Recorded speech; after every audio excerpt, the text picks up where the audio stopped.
Hi student, lockdown के दौरान online शिक्षण व्यवस्था के क्रम में आज हम लोग पढ़ेंगे लेक्चर 9 का पार्ट 3, जिसमें हम लोग पढ़ेंगे decision control in C language.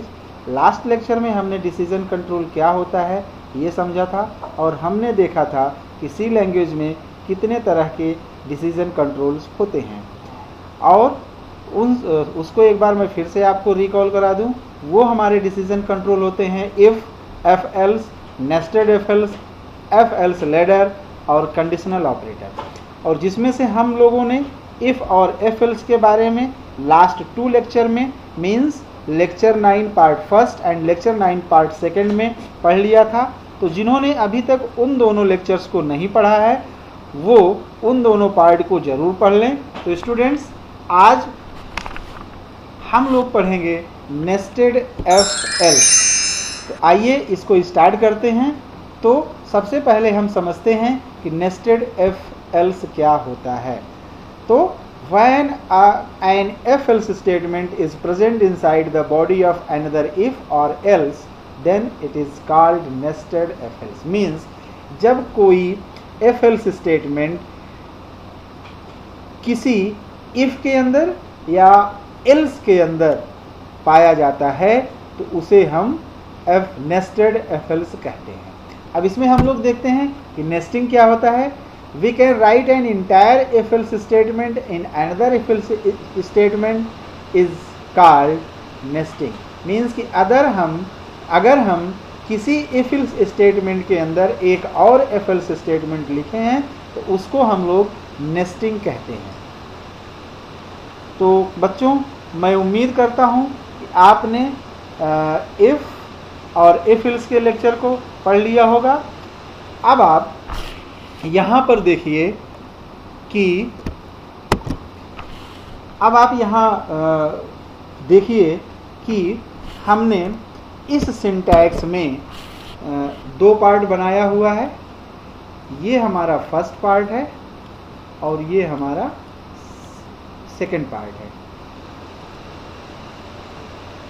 तो ये हमारे सिंटैक्स में 2 पार्ट हैं।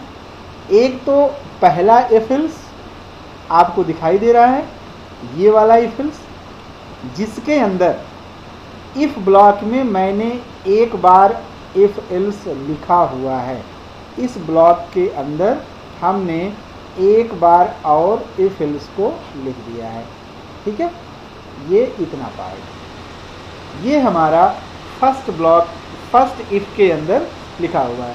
तो मैंने जो एक और बार if else लिखा हुआ है ये क्योंकि if ब्लॉक के अंदर ही है, तो हम इसको बोलते हैं नेस्टिंग। मीन्स कि इसे आप फिर से सुन लीजिए कि चूंकि ये जो हमारा if else मैंने लिखा हुआ है ये इस if ब्लॉक के अंदर है, चूंकि हमने इसको if ब्लॉक के अंदर एक और if else लिखा हुआ है, इसलिए इसको हमने क्या कहा, नेस्टिंग कहा। तो अब हमने if else की नेस्टिंग यहाँ पर की है। तो स्टूडेंट्स, आप चाहें तो if ब्लॉक के अंदर if else को लिखें या else ब्लॉक के अंदर, मीन्स इसके अंदर if else को लिखें। ये नेस्टिंग if else कहलाता है। और ज़रूरत पड़ने पर हम दोनों में यानी if ब्लॉक में भी और else ब्लॉक में भी नेस्टिंग if else को लिख सकते हैं या लिख देते हैं। else ब्लॉक में भी एक और if else लिख देते हैं और if ब्लॉक और else ब्लॉक और if ब्लॉक में भी ऐसा भी हम कर सकते हैं। हम if ब्लॉक के अंदर केवल if लिखें, else ना लिखें तो ये भी पॉसिबल है। else ब्लॉक के अंदर केवल if लिखें, ये भी पॉसिबल है। ठीक है, ये जो अंदर हमने if else लिखा हुआ है इसके अंदर भी आप चाहें तो एक और if else बना सकते हैं। ये जो हमने लिखा हुआ है इसके अंदर हम एक और if else बना सकते हैं, इसको हम नेस्टिंग कहेंगे। तो आइए हम लोग प्रैक्टिकल एग्जांपल से इसके यूजेस को देखते हैं, लेकिन उससे पहले आप एक चीज़ समझ लीजिए कि जैसे इस सिंटैक्स में ये जो हमारा पहला इफ स्टेटमेंट्स है, ठीक है, ये वाला जो इफ एल्स है, इतना, ये जो इफ एल्स है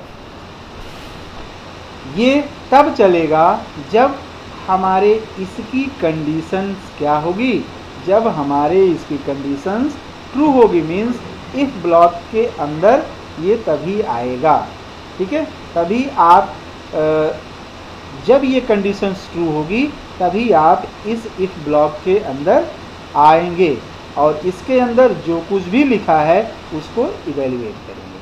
तो ये स्टेटमेंट मीन्स जो ये स्टेटमेंट्स हैं, ठीक है, ये स्टेटमेंट्स यहाँ से लेकर यहाँ तक ये तब एग्जीक्यूट होगा जब इस वाले इफ की कंडीशंस ट्रू होगी। और अगर ये इफ कंडीशंस फॉल्स हो गई, अगर ये इफ कंडीशंस ट्रू नहीं है मीन्स फॉल्स है, तो कंट्रोल इसके अंदर कभी भी नहीं आएगा, ठीक है।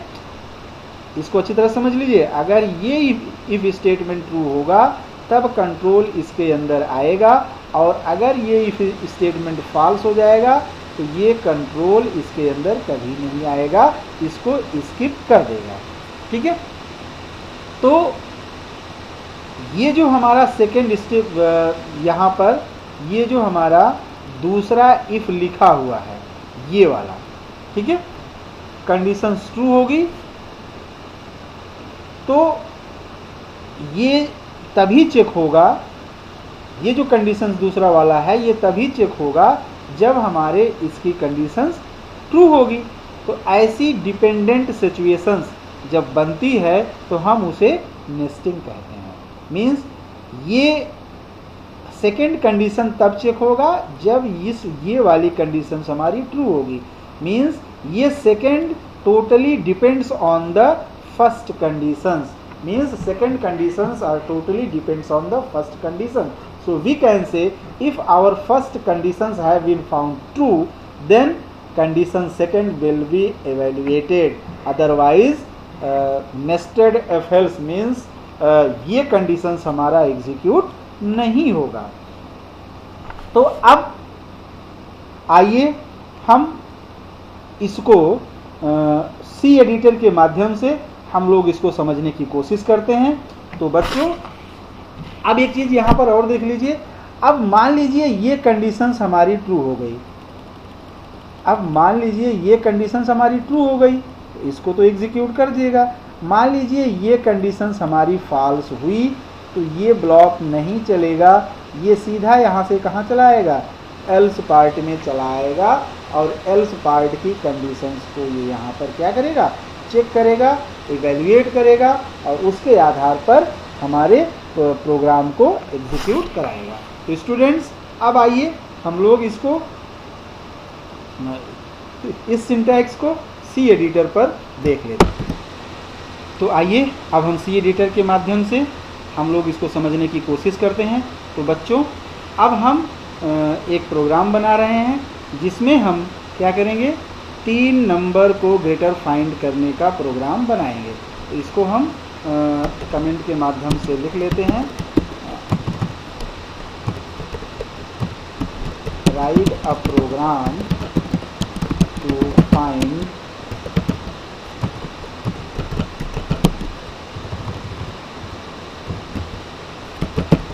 Greater number in 3 numbers. ठीक है, मीन्स 3 नंबर में ग्रेटर नंबर फाइंड करने का प्रोग्राम हम यहाँ पर बनाने जा रहे हैं। तो अब हम लोग इस प्रोग्राम को कैसे स्टार्ट करते हैं, देखिए सबसे पहले हम लिखेंगे has include stdio.h has include conio.h और उसके बाद हम लिखते हैं name। तो स्टूडेंट्स आप इसको जानिए कि जब भी हम प्रोग्राम स्टार्ट करेंगे हमको इन लाइनों को ज़रूर लिखना है। कौन कौन सी, ये तीनों line hash include std.h, hash exclude coniu.h, इसको हमें ज़रूर लिखना है। ठीक है, तो अब चूँकि हम 3 नंबर में ग्रेटर नंबर फाइंड करने का प्रोग्राम लिख रहे हैं, तो इसलिए हम सबसे पहले क्या लिखेंगे, हम 3 वेरिएबल डिसाइड करेंगे, ए डिक्लेयर करेंगे, a, b, c, ये हमारे 3 वेरिएबल यहाँ पर हमने ले लिया।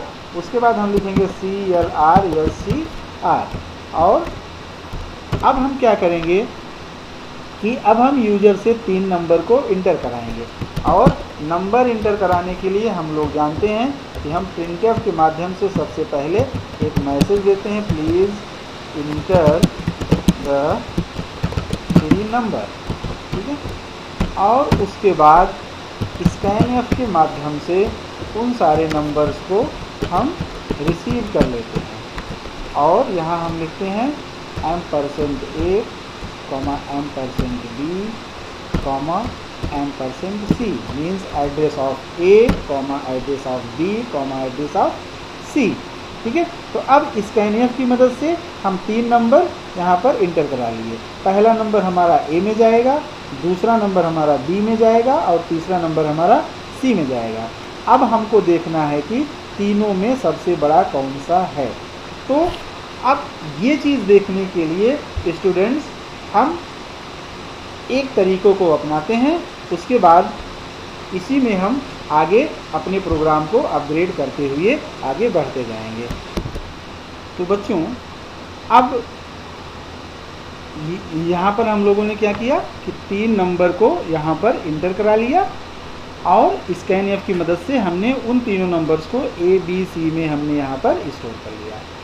अब यहाँ पर हम देखते हैं कि 3 नंबर को ग्रेटर फाइंड करने का एक तरीका हमारा ये हो सकता है कि हम लिखें if a is greater than b and a is greater than c। ठीक है, यानी a, b और c दोनों से बड़ा है, तो हम सिंपली यहाँ पर प्रिंट करा लेते हैं। किसको? हम यहाँ पर a को प्रिंट करा लेते हैं। ठीक है, अब उसके बाद अगर हम यहाँ पर हमारी कंडीशंस मान लीजिए ये फॉल्स होती है, तो हम एक और कंडीशंस यहाँ पर लगा देंगे। क्या? यहाँ पर हम लगाएंगे if b is greater than a and b is greater than c, b is greater than c। ये हमारी दूसरी कंडीशंस हो गई। यानी अगर b अगर सबसे बड़ा है तो हम प्रिंट करवा देते हैं यहाँ पर किसको, यहाँ पर हम प्रिंट f, और चूँकि हम a को प्रिंट ही करा चुके हैं तो इसलिए अब हम यहाँ पर किसको प्रिंट कराएंगे, b को प्रिंट कराएंगे। ठीक है, इसके बाद हम एक और इफ लगा सकते हैं जिसमें हम लिख सकते हैं कि इफ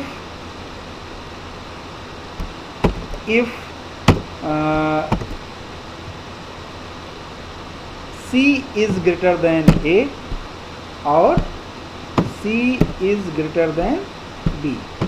इसमें हम ये लिख सकते हैं कि c is greater then a और c is greater than b, और अब यहाँ पर हमने c को प्रिंट करा दिया और उसी के साथ लास्ट में हमने लगा दिया गेट ch और उसके बाद मेन को क्लोज कर दिया। ठीक है, तो अच्छा, ये प्रोग्राम पहली नज़र में तो लगता है कि बिल्कुल सही है, लेकिन इस प्रोग्राम में समस्या है। पहली समस्या ये है, मीन्स पहली प्रॉब्लम ये है कि अगर a, b और c तीनों की वैल्यू बराबर हो जाएगी तो कौन सा इफ़ चलेगा। ठीक है, ये हमारी पहली समस्या है इस प्रोग्राम में। लेकिन अभी हमारा लग रहा है कि ये हमारा प्रोग्राम ठीक है, लेकिन अगर हमारा a, b, c तीनों की वैल्यू बराबर हो जाएगी तो हमारा कौन सा स्टेटमेंट चलेगा, ये तीनों में से कौन सा स्टेटमेंट एग्जीक्यूट होगा। ठीक है। दूसरी प्रॉब्लम ये है कि इस प्रोग्राम में कंडीशन की चेकिंग बहुत ज़्यादा हो रही है,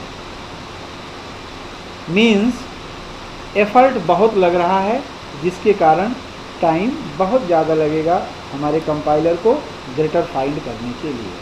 तो बच्चों, पहली समस्या के लिए आप लोगों ने सोचा कि क्यों ना हम तीनों इफ में ग्रेटर की जगह पर ग्रेटर देन इक्वल टू लगा दें। ठीक है, तो हम ऐसा कर सकते हैं, आप लगा दीजिए greater than equal to, greater than equal to, यहाँ भी ग्रेटर देन इक्वल टू, और यहाँ भी ग्रेटर देन इक्वल टू, यहाँ भी ग्रेटर देन इक्वल टू, और यहाँ भी ग्रेटर देन इक्वल टू। तो आप लोगों ने जो सोचा कि यहाँ पर हम तीनों इफ में ग्रेटर देन इक्वल टू लगा दें, तो ये हमारा अगर तीनों बराबर हैं तो उसकी समस्या जो है हमारी रिजॉल्व हो जाएगी। ठीक है, ये कम से कम कुछ प्रिंट तो ज़रूर करेगा। अगर हमारे तीनों नंबर्स बराबर होंगे तो कुछ ये ज़रूर प्रिंट करेगा। लेकिन अगर तीनों नंबर बराबर हुए तो ये तीनों इफ़ कंडीशंस हमारा सही हो जाएगा। ठीक है, ये हमारा तीनों इफ़ कंडीशन सही हो जाएगा और फिर तीनों बार ये प्रिंटफ स्टेटमेंट चल जाएगा, क्योंकि ये इंडिपेंडेंट स्टेटमेंट्स हैं।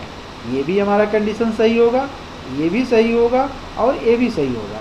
मीन्स जब ये सही होगा तो इस प्रिंटफ को प्रिंट कर देगा, दूसरा इफ सही होगा तो दूसरे प्रिंटफ को सही प्रिंट कर देगा, तीसरा इफ सही होगा तो तीसरे प्रिंटफ को प्रिंट कर देगा। इस तरह से हमारा तीनों प्रिंटफ प्रिंट हो जाएगा। तो ये हमारा इंडिपेंडेंट स्टेटमेंट है। तो स्टूडेंट्स, कुछ लोग सोच रहे होंगे कि लास्ट में इफ़ की जगह पर हम एल्स लगा दें। तो बच्चों, ये बहुत बड़ी गलती हम लोग करेंगे। ठीक है, अगर हम लोगों ने इस वाले इफ़ की जगह पर हमने यहाँ पर एल्स लगा दिया, तो ये हम लोगों ने अब बहुत बड़ी गलती कर दिया। ठीक है, अब मान लीजिए पहली कंडीशन ट्रू होती है, ये कंडीशन हमारी ट्रू हो गई, तो क्या होगा, ए की वैल्यू प्रिंट हो जाएगी। ठीक है, अच्छी बात है। फिर आप दूसरे इफ पर आओगे, दूसरे इफ पर आएंगे तो क्योंकि दूसरा स्टेटमेंट है, मीन्स पूरा एफ एल्स, ये यहाँ पे देखिए ये हमारा दूसरा स्टेटमेंट है, यहाँ से यहाँ तक एक एफ एल्स स्टेटमेंट है। तो ये पूरा हमारा लॉजिकली एक इफ एल्स स्टेटमेंट ये माना जाएगा। ठीक है, तो ए की वैल्यू प्रिंट होने पर दूसरा स्टेटमेंट चलेगा जिसमें दूसरे इफ की कंडीशंस फॉल्स होगी। यहाँ पर हमारा ये प्रिंट होने के बाद ये स्टेटमेंट हमारा फॉल्स हो जाएगा। क्यों? क्योंकि पहले में ही ये चेक हो रहा है कि ए हमारा बी से बड़ा है। तो यहाँ पर हम क्या चेक कर रहे हैं, क्या हमारा बी ए से बड़ा है, तो ये यहाँ पे हो गया फॉल्स। और हम लोग एंड, चूँकि यहाँ पे एंड ऑपरेटर लगा हुआ है, हम जानते हैं कि जब तक दोनों ट्रू नहीं होता ये हमारा ट्रू नहीं माना जाता है। तो इसलिए ये कंडीशंस हो गई फॉल्स।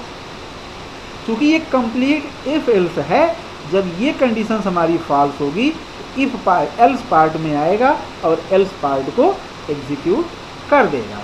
ठीक है, तो ऑब्वियसली ये कंडीशंस तो हमारा फॉल्स होने के कारण एफ एल से एल्स पार्ट को ये एग्जीक्यूट कर देगा। तो अब दो बार प्रिंट चल गया, इसके पहले जब हमने एल्स नहीं लगाया था तो प्रिंटफ 3 बार चल रहा था। अब आप लोगों के कहने पर यहाँ पर मैंने एल्स लगा दिया, तो अब यहाँ पर 2 बार प्रिंटफ चल रहा है। चलिए, कुछ तो कम हुआ, आप लोग यही सोच रहे होंगे ना, तो इसलिए ये तरीका भी गलत है। तो स्टूडेंट्स, हम लोग एक और कौन सा तरीका यूज कर सकते हैं। ठीक है, तो हम लोग एक और यहाँ पर जो तरीका यूज कर सकते हैं वो है कि यहाँ पर जो हमारा ये लिखा हुआ है if A is greater than B and A is greater than C, और फिर हमने ए को प्रिंट करा लिया, तो ये ठीक है। ठीक है, फिर यहाँ पर एक एल्स लगा देते हैं, इसके बाद हम यहाँ पर एक एल्स लगा देते हैं, ठीक है। और इसको थोड़ा सा हम फॉर्मेट भी कर लेते हैं। यहाँ पर एक हमने एल्स लगा दिया,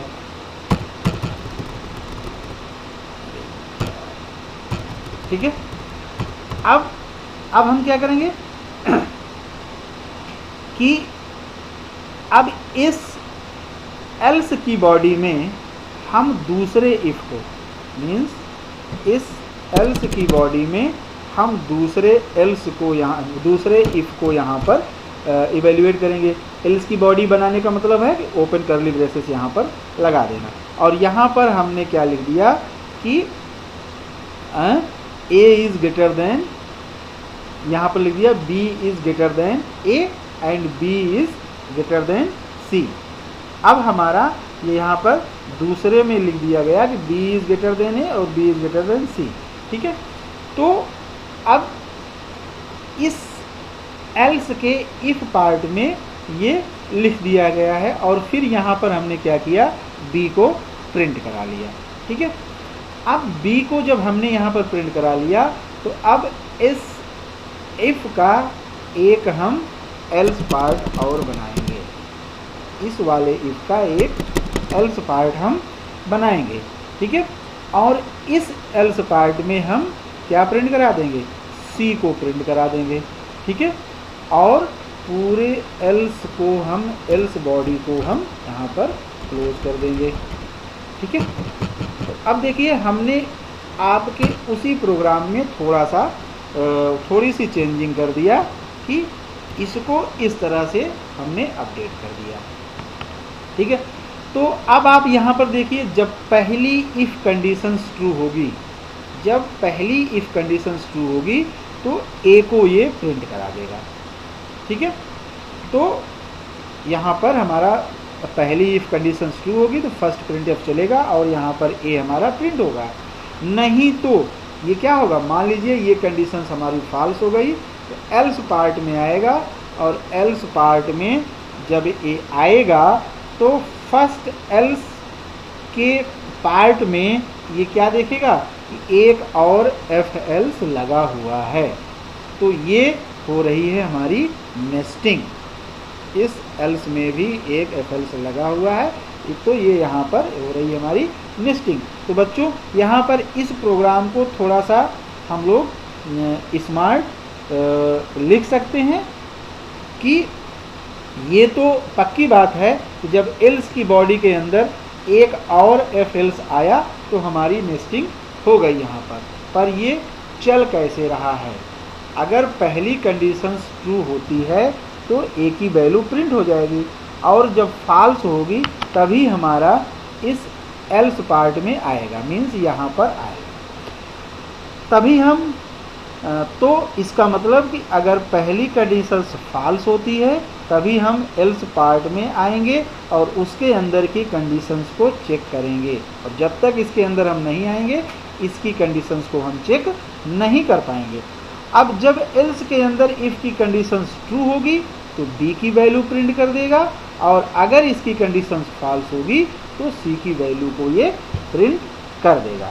तो हम लोगों ने जो पिछले प्रोग्राम में प्रॉब्लम देखी थी वो नहीं आएगी, क्योंकि ये पूरा जितना ये लिखा हुआ है ये पूरा मिलकर लॉजिकली हमारा एफ एल्स स्टेटमेंट है, एक ही स्टेटमेंट है एफ एल्स स्टेटमेंट। तो अब इस प्रोग्राम से कोई एक ही प्रिंट एफ चलेगा तो ये प्रोग्राम हमारा अब यहाँ पर सही हो चुका है। लेकिन इसमें एक दूसरी लॉजिकल मिस्टेक हमने की है। तो अब हम यहाँ पर देखेंगे कि अगर हम पहली वाली कंडीशंस यहाँ पर लिख रहे हैं, क्या A is greater than B और A is greater than C, अगर हम इसको यहाँ पर ऐसा लिख रहे हैं तो ये कंडीशन मान लीजिए फॉल्स हो जाती है, तब हम एल्स पार्ट में आ जाएंगे, मीन्स एल्स पार्ट की कंडीशंस को हम चेक करेंगे, ठीक है। कहने का मतलब कि अगर ये कंडीशंस जो हमने लगाया हुआ है ये कंडीशंस फॉल्स हो जाती है तो हम एल्स पार्ट में आएंगे और इस कंडीशंस को हम दोबारा चेक करेंगे। ठीक है, तो जब पहली कंडीशंस फॉल्स होगी, पर ये फॉल्स होने का मतलब यह है कि ए सबसे बड़ा नहीं है।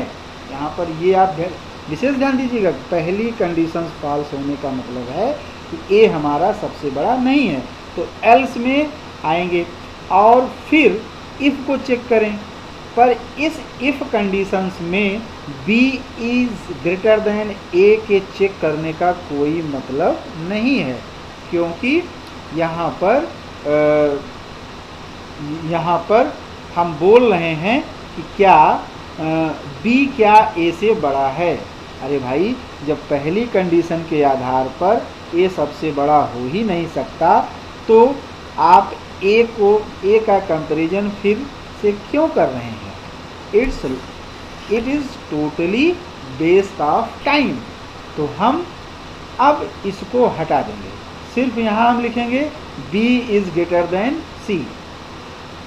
हम अगर इक्वल टू साइन यहाँ पर हम क्या कर रहे हैं, हम यहाँ पर इसको हटा दे रहे हैं।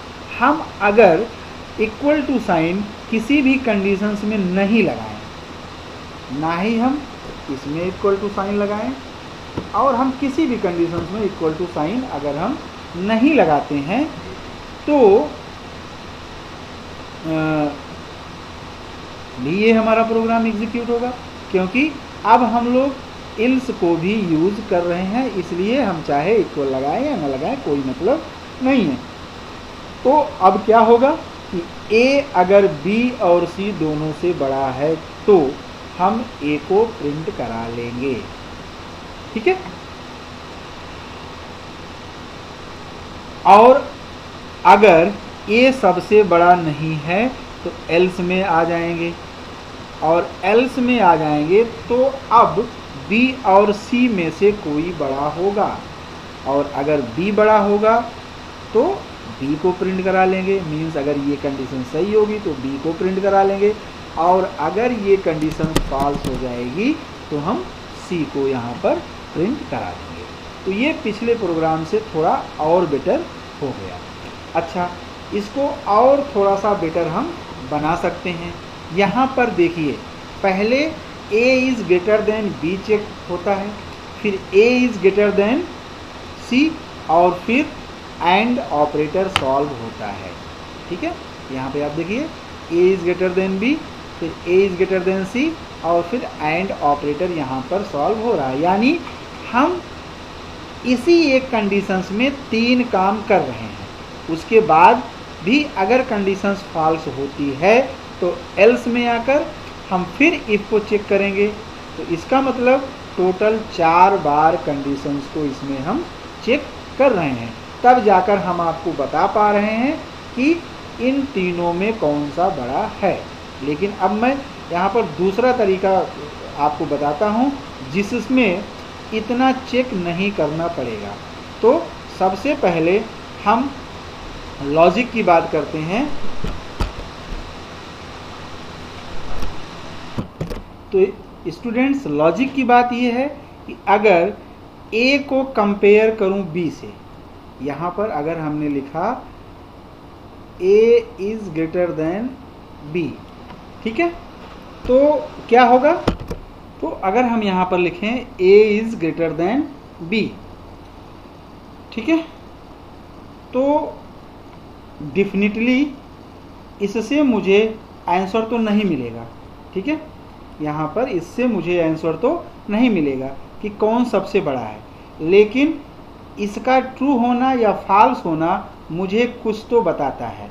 तो A ग्रेटर देन B अगर हमारा ये ट्रू है या फॉल्स है, ठीक है, ये ग्रेटर देन B अगर ट्रू है तो इसका मतलब है कि B सबसे बड़ा नहीं है।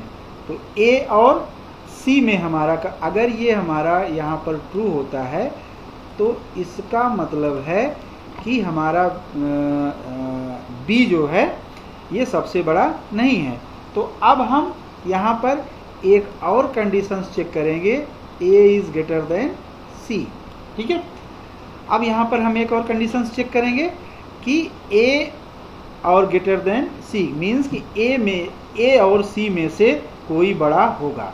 अब इसको जब हम चेक कर लेते हैं, अगर ट्रू है तो ए बड़ा है वरना सी बड़ा है। अगर ये कंडीशंस हमारी यहाँ पर चेक होने के बाद अगर ये ट्रू है तो ये बता रहा है कि हमारा ए बड़ा है, और अगर ये कंडीशंस हमारी फॉल्स हो जाती है तो ये यहाँ पर बता रहा है कि यहाँ पर हमारा सी बड़ा है।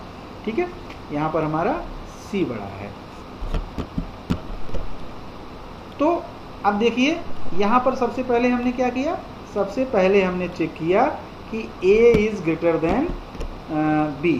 ठीक है, अब अगर एक बार फिर से हम रिपीट कर देते हैं, अगर A हमारा B से बड़ा है तो यहाँ पर अगर ये कंडीशंस हमारी ट्रू हो जाती है तो इसका मतलब है कि B हमारा A से बड़ा नहीं है। अब हम एक बार फिर चेक कर लेंगे कि क्या हमारा A C से बड़ा है।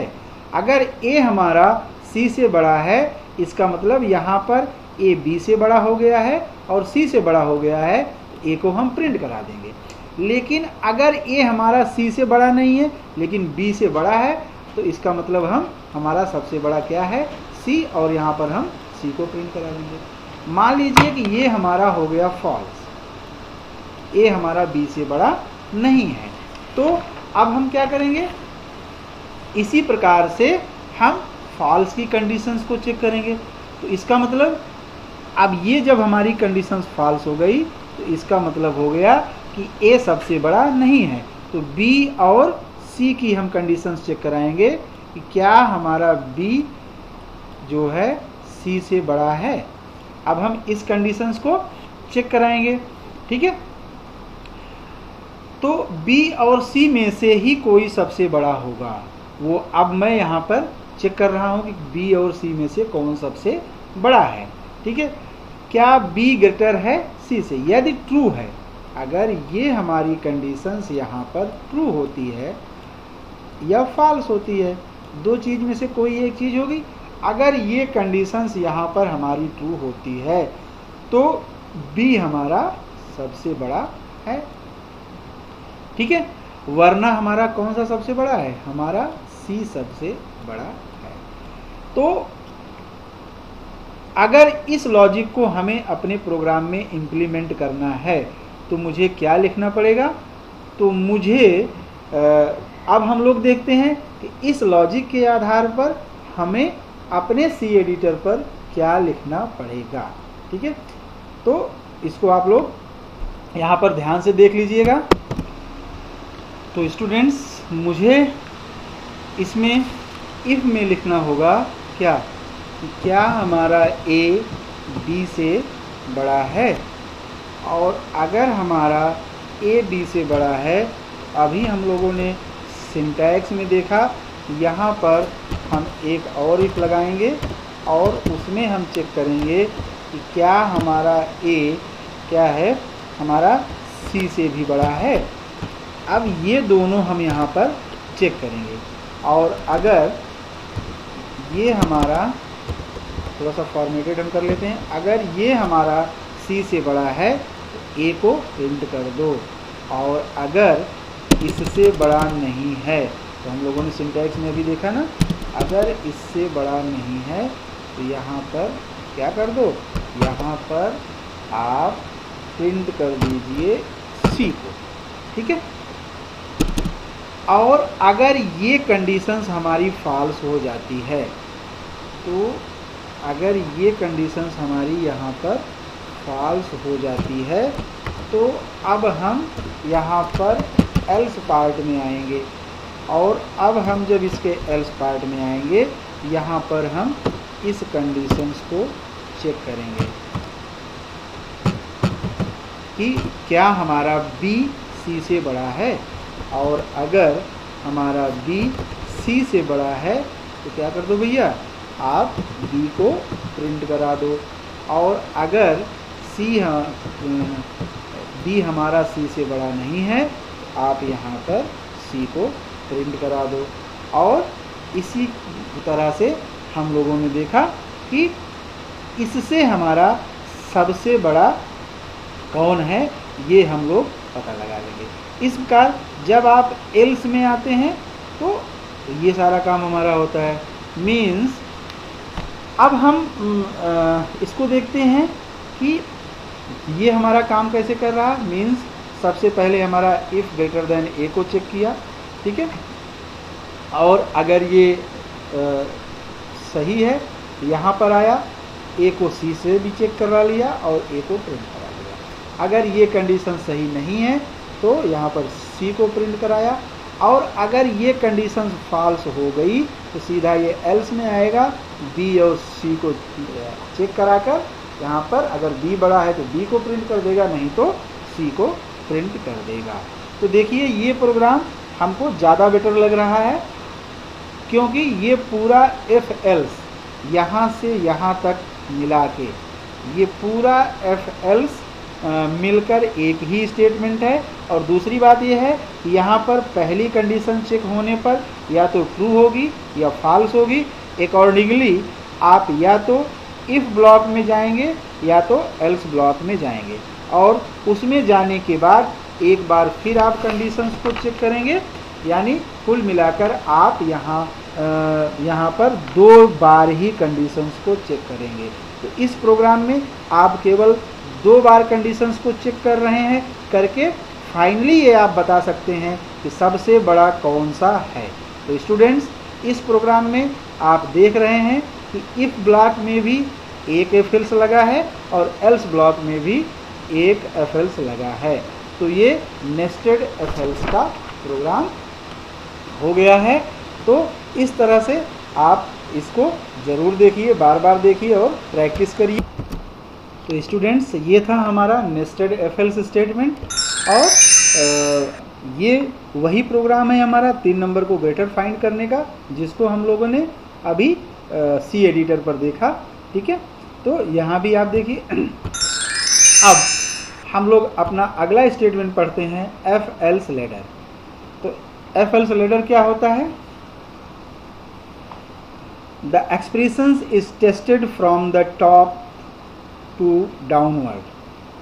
As soon as the true conditions will found, the statement associated with it is executed. Means सबसे पहले हम क्या करते हैं, एफ एल्स लेडर में टॉप टू डाउन अपने एक्सप्रेशंस को हम चेक करते हैं, और अगर हमारा कंडीशंस जहाँ पर सही मिल जाता है वहीं पर हम उसको प्रिंट करा देते हैं, और वहीं पर हम उससे रिलेटेड स्टेटमेंट को हम एग्जीक्यूट करा देते हैं। तो स्टूडेंट्स अब आप यहाँ पर सिंटैक्स देखिए। इसमें आप देख रहे हैं कि एफ एल्स उसके बाद फिर से एफ एल्स, ठीक है। आप इसमें देख रहे हैं कि एक बार इफ़ लगा हुआ है, ठीक है, एक बार इफ़ लगा हुआ है, फिर इसमें एल्स इफ लगा हुआ है, फिर एल्स इफ लगा हुआ है, फिर एल्स इफ लगा हुआ है। तो आप यहाँ पर देख रहे हैं जितने स्टेटमेंट आपको दिखाई दे रहे हैं, ठीक हैं, ये इफ़ के बाद एक स्टेटमेंट लिखा हुआ है और दूसरा स्टेटमेंट लिखा हुआ है। हर एक इफ़ के बाद एक स्टेटमेंट, फिर दूसरे इफ़ के बाद दूसरा स्टेटमेंट, फिर तीसरे इफ़ के बाद तीसरा स्टेटमेंट, एक्सप्रेशंस इस तरह से लिखा हुआ है। तो इसमें से एग्जैक्टली कोई एक ही स्टेटमेंट चलेगा, चाहे स्टेटमेंट या ब्लॉक 1 चले, चाहे स्टेटमेंट्स और ब्लॉक 2 चले, मीन्स कि एक ही स्टेटमेंट से ये एग्जीक्यूट होगा। और अगर ये कंडीशंस फॉल्स होती है तो हम आ जाएंगे एल्स पार्ट में यहाँ पर, और एल्स पार्ट में आप देखिए कि यहाँ पर डिफ़ॉल्ट लिखा हुआ है, ठीक है, और फिर वो डिफ़ॉल्ट स्टेटमेंट्स को ये एग्जीक्यूट यहाँ पर कर देगा, ठीक है। अब इसको आप समझिए, एक बार लाइन टू लाइन हम देख लेते हैं। अगर ये यहाँ पर देखिए, ये जो हमारा पहला इफ़ एक्सप्रेशंस लिखा हुआ है, मान लीजिए ये कंडीशंस हमारी हो जाती है फॉल्स, तो इस ब्लॉक में हम नहीं आएंगे, हम कहाँ आ जाएंगे, हम एल्स पार्ट में आएंगे। एल्स पार्ट में दूसरा एक्सप्रेशन हमारा एवेल्युएट होगा, और मान लीजिए ये भी हमारा हो गया फॉल्स, तो हम इसके एल्स में आएंगे, इसको इवेल्युएट करेंगे, ये भी फॉल्स हो गया, तो हम इसके एल्स में जाएंगे, इसको इवेल्युएट करेंगे, और ये भी अगर फॉल्स हो गया, मीन्स कि जितने कंडीशंस या जितने एक्सप्रेशंस हैं सारे कंडीशंस हमारे फॉल्स हो गए, तो हमारा डिफ़ॉल्ट स्टेटमेंट एग्जीक्यूट हो जाएगा। तो स्टूडेंट्स, अगर इन सारे में से, इन सारे एक्सप्रेशंस में से अगर मान लीजिए पहला एक्सप्रेशन फॉल्स हुआ और दूसरा एक्सप्रेशन हमारा ट्रू हुआ, तो दूसरे ब्लॉक को ये एग्जीक्यूट कर देगा और सीधा वहाँ से बाहर चला आएगा। इसके कहने का मतलब है स्टूडेंट्स कि ये जो जितने स्टेटमेंट्स लिखे हुए हैं उसमें से कोई एक ही स्टेटमेंट्स ये एग्जीक्यूट होगा, ये सारे स्टेटमेंट्स एग्जीक्यूट नहीं होंगे। ठीक है, तो पर कई लोग ये सोचते हैं कि ये इफ एल्स लैडर एक नई चीज़ है, जबकि आपने नेस्टेड इफ एल्स पढ़ा है, तो आप उसमें देखे हैं कि वही है जो हम लोग यहाँ पर इफ एल्स लैडर में देख रहे हैं, बस थोड़ा सा तरीका इसका अलग हो गया है। अब हम लोग एक एग्जाम्पल देखते हैं, जैसे कि हम क्या करेंगे, एक स्टूडेंट का ग्रेड, उसके प्राप्तांक, उसके ऑब्टेन्ड मार्क्स के आधार पर उसके ग्रेड को हम प्रिंट करेंगे। अब यहाँ पर देखिए, मान लीजिए हमारी पहली कंडीशंस है कि अगर उस स्टूडेंट्स का मार्क्स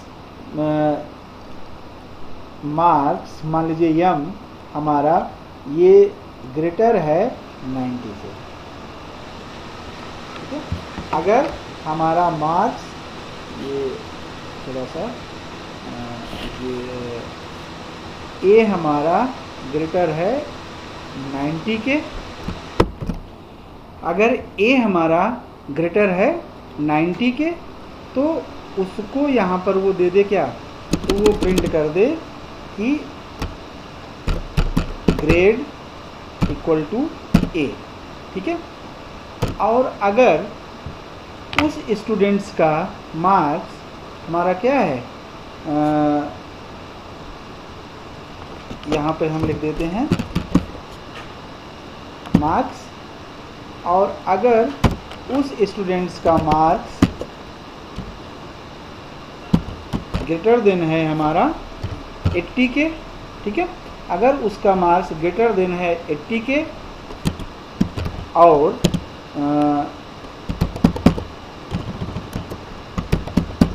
लेस देन है 90 के, तो उसका ग्रेड हो जाए हमारा बी ग्रेड, ठीक है।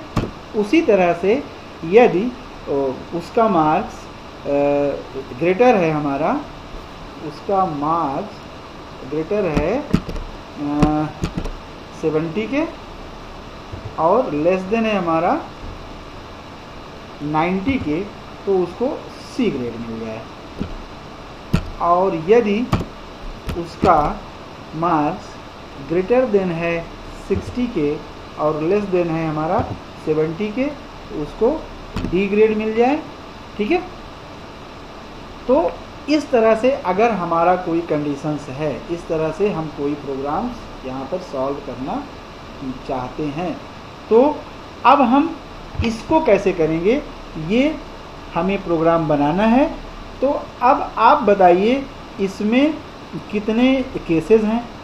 तो इसमें हम यहाँ पर आप देखिए कितने केसेस हैं, 1 2 3 4, इसमें हम 4 केसेस हैं, ठीक है।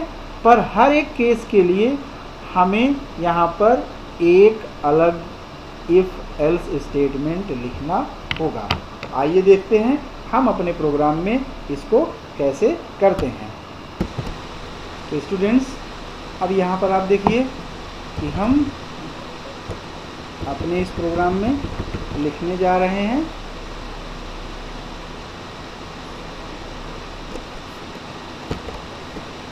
कि write a program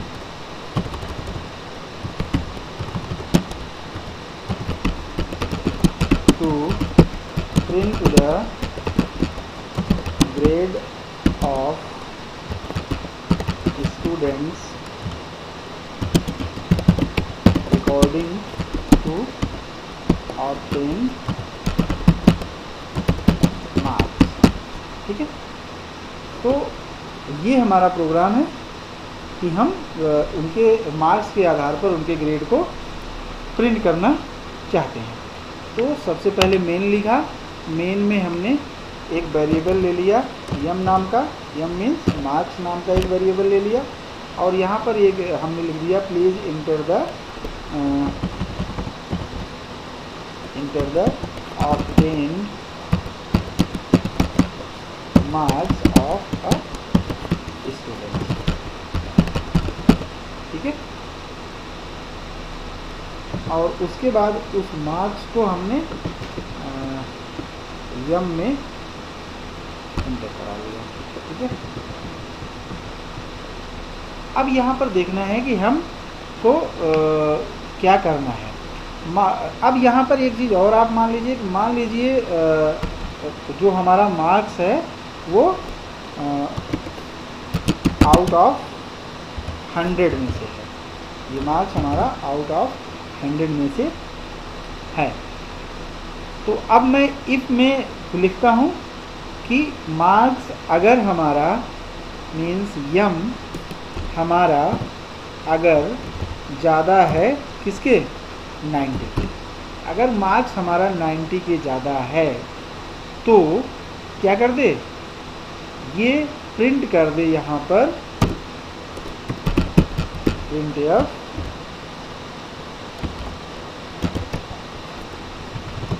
grade equal to A. ठीक है, तो अगर उस बच्चे का मार्क्स 90 से ज़्यादा है तो यहाँ पर प्रिंट कर दे उसका ए ग्रेड। अब अगर मार्क्स उसका 90 से ज़्यादा नहीं है तो एल्स में आ जाएंगे, तो एल्स के अंदर एक और हम यहाँ पर इफ लिखेंगे। ठीक है, यहाँ पर अगर इसका मार्क्स हमारा उससे ज़्यादा नहीं है तो इसको हम यहाँ से हटा देते हैं, सीधा हम एल्स में आ जाते हैं, और इस एल्स में हम एक और इफ लगाते हैं इफ, और इफ में हम क्या लिखेंगे, इस इफ में लिखेंगे कि अगर उसका मार्क्स हमारा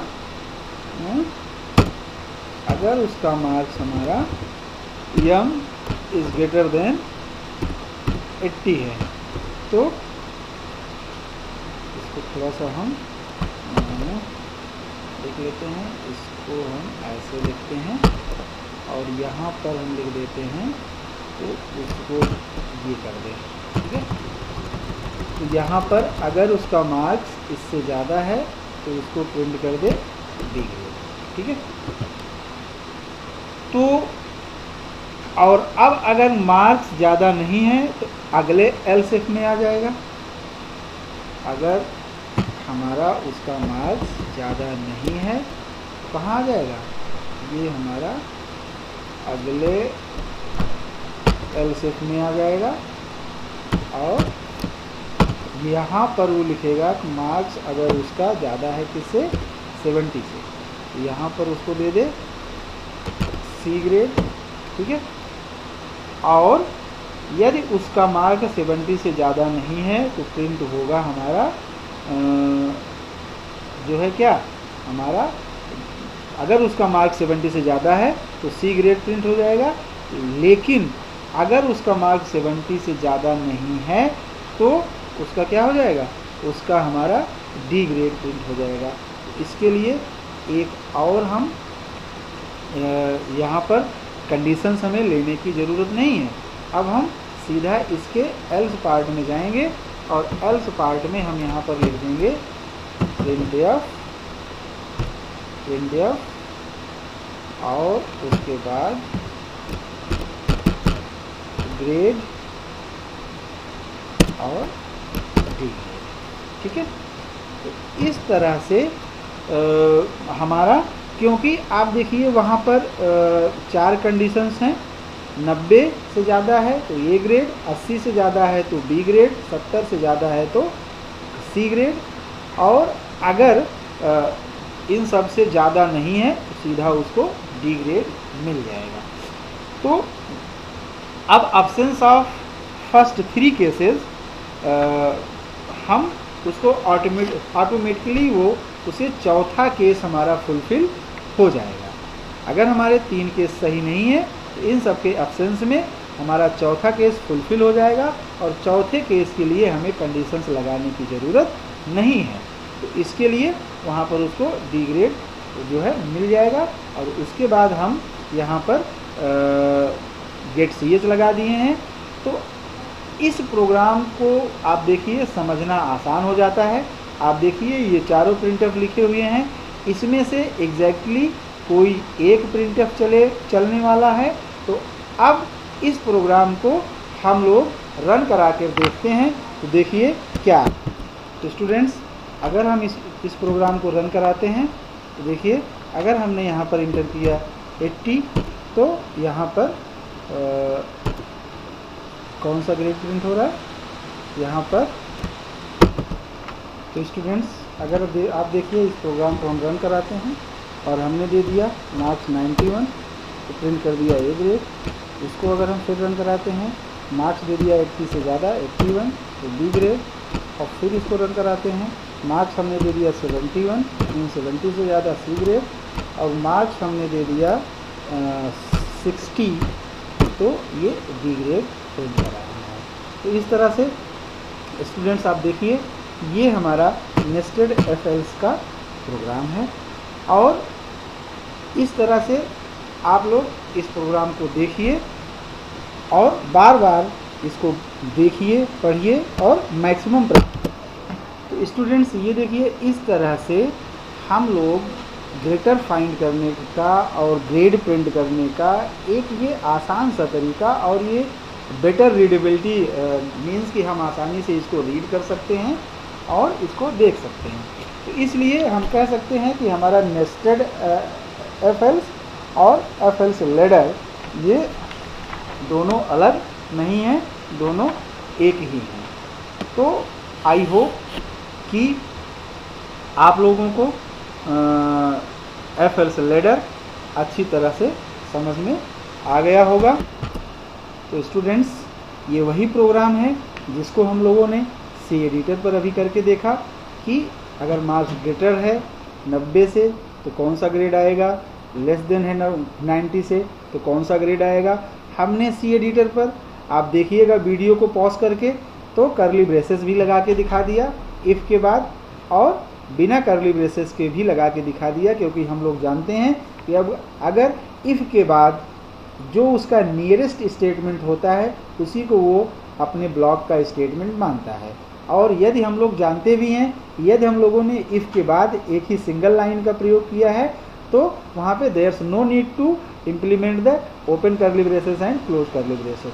that's why we have not use the curly braces in the C editor programs. और वहाँ पे मैंने कर्ली ब्रेसेस भी आपको लगा के दिखा दिया। तो दोनों तरीके से आप अपने प्रोग्राम को कर सकते हैं। तो इस तरह से हम लोगों ने देखा कि नेस्टेड एफएल्स लैडर क्या होता है। आप लोग घर पे रहिए, सुरक्षित रहिए, स्टे रीडिंग फ्रॉम होम, ठीक है।